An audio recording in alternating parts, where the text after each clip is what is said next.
In White House, Flynn pitched nuclear plant from company he advised, report. Earlier this year, House Democrats accused retired Lieutenant General Michael Flynn of secretly lobbying for a huge Middle East nuclear power deal while serving as President Donald Trump's national security advisor.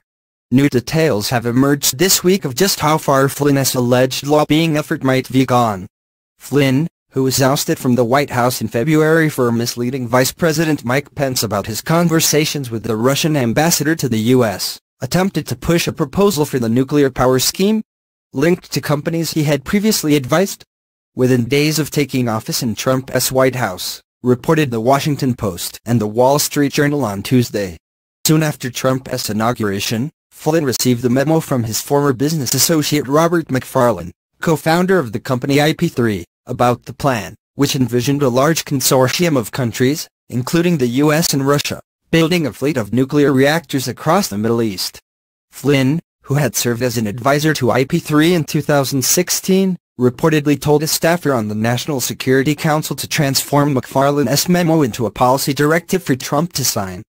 To promote such a plan in the first week of the administration without any policy process made no sense, a source familiar with the event told the Post. It was a business proposal in the form of a policy paper.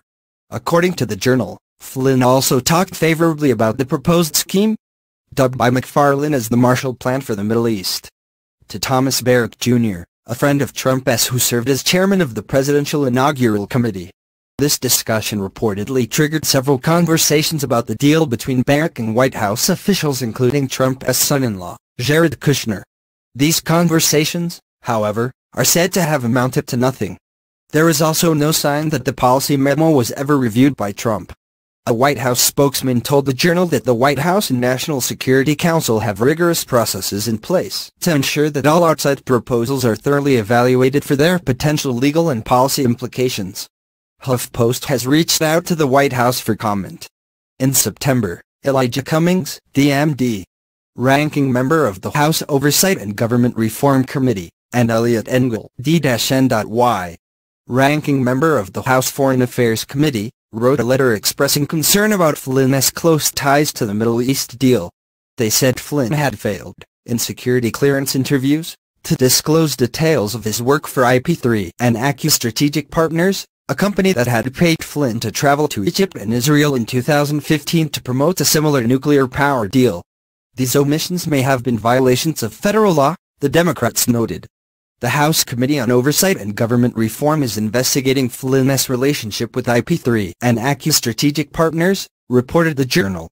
Flynn is also under investigation by Special Counsel Robert Mueller, who is leading the probe into Russia's interference in the 2016 presidential race. Mueller is reportedly scrutinizing Flynn's contacts with Russian officials during and after Trump's presidential campaign, as well as his purported ties to and undisclosed payments from the Turkish government. Preet Bharara, the former U.S. attorney who was fired by Trump, said Sunday that Flynn is likely cooperating with Mueller's investigation. My view is based on how things used to operate in my office and based on how the world works, which is that there is a substantial likelihood that they are at least in discussions with regard to cooperating, Bharara told CNN. ABC News reported this week that Flynn's attorney had met with members of Mueller's team.